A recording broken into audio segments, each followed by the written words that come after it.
Voyons maintenant ce que l'analyse doit à la physique. Il faudrait avoir complètement oublié l'histoire de la science pour ne pas se rappeler que le désir de connaître la nature a eu sur le développement des mathématiques l'influence la plus constante et la plus heureuse. En premier lieu, le physicien nous pose des problèmes dont il attend de nous la solution. Mais en nous les proposant, il nous a payé largement d'avance le service que nous pourrons lui rendre, si nous parvenons à les résoudre. Si l'on veut me permettre de poursuivre ma comparaison avec les beaux-arts, le mathématicien pur, qui oublierait l'existence du monde extérieur, serait semblable à un peintre qui saurait harmonieusement combiner les couleurs et les formes, mais à qui les modèles feraient défaut.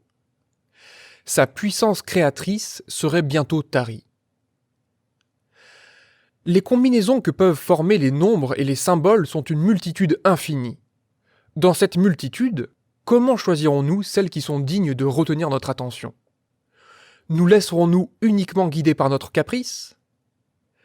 Ce caprice, qui lui-même d'ailleurs ne tarderait pas à se lasser, nous entraînerait sans doute bien loin les uns des autres, et nous cesserions promptement de nous entendre entre nous. Mais ce n'est là que le petit côté de la question. La physique nous empêchera sans doute de nous égarer, mais elle nous préservera aussi d'un danger bien plus redoutable. Elle nous empêchera de tourner sans cesse dans le même cercle. L'histoire le prouve. La physique ne nous a pas seulement forcé de choisir entre les problèmes qui se présentaient en foule. Elle nous en a imposé auxquels nous n'aurions jamais songé sans elle. Quelque variée soit l'imagination de l'homme, la nature est 1000 fois plus riche encore. Pour la suivre, nous devons prendre des chemins que nous avions négligés, et ces chemins nous conduisent souvent à des sommets d'où nous découvrons des paysages nouveaux. Quoi de plus utile ?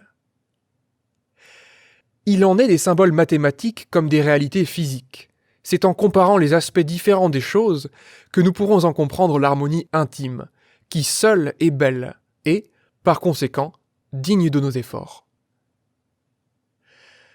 Le premier exemple que je citerai est tellement ancien qu'on serait tenté de l'oublier.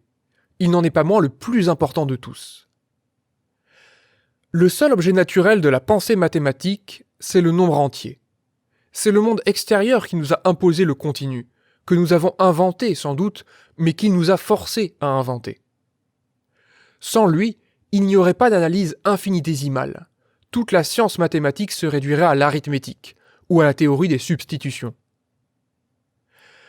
Au contraire, nous avons consacré à l'étude du continu presque tout notre temps et toutes nos forces. Qui le regrettera ? Qui croira que ce temps et ses forces ont été perdus ? L'analyse nous déroule des perspectives infinies que l'arithmétique ne soupçonne pas. Elle vous montre d'un coup d'œil un ensemble grandiose, dont l'ordonnance est simple et symétrique.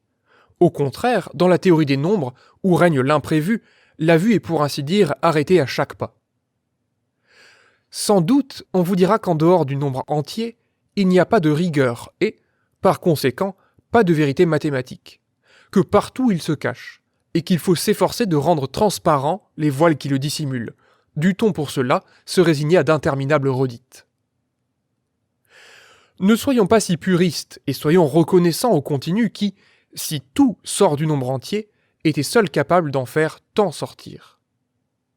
Ai-je besoin, d'ailleurs, de rappeler que M. Hermite a tiré un parti surprenant de l'introduction des variables continues dans la théorie des nombres ?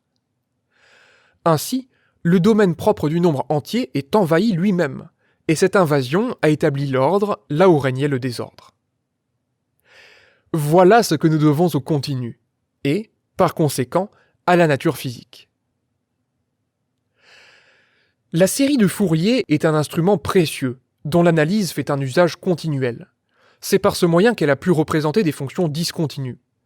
Si Fourier l'a inventée, c'est pour résoudre un problème de physique relatif à la propagation de la chaleur. Si ce problème ne s'était posé naturellement, on n'aurait jamais osé rendre aux discontinus ses droits. On aurait longtemps regardé les fonctions continues comme les seules fonctions véritables.